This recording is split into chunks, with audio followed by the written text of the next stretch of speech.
All right, so you're growing, you got your seed trays growing, you got germination going, and your trays look good. Everything looks good.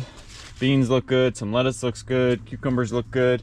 And then you get a tray like this, or you get a half of a tray like this, half of a tray like this, half of a tray like this.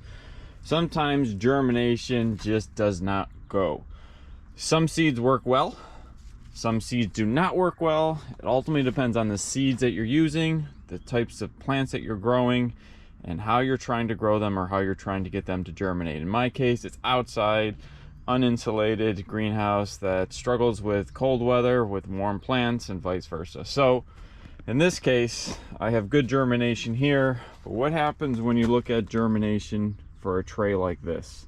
There are some seeds like peppers. This is a pepper tray. So across the board globally on this tray, not so good, but you can see they're kind of poking their heads through. They always take a little longer than everybody else. But let's look at a tray like this where you have germination, very, very spotty germination. So what do people typically do? They add in more water, they might put fertilizer in, they're gonna wait longer, and hopefully you get germination.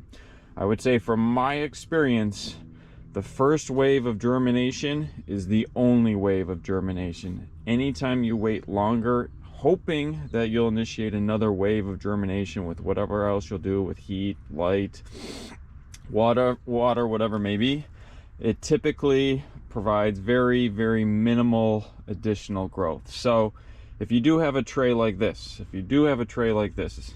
I would probably suggest just to abort and restart. You're really not going to get much more beyond that. For trays that nothing is growing, you really have to look at what seed you're growing, because it just might be the seed itself. For spotty germination like this, I would say you're 50% at best, or you're 10% at best is at best you're going to be in this case.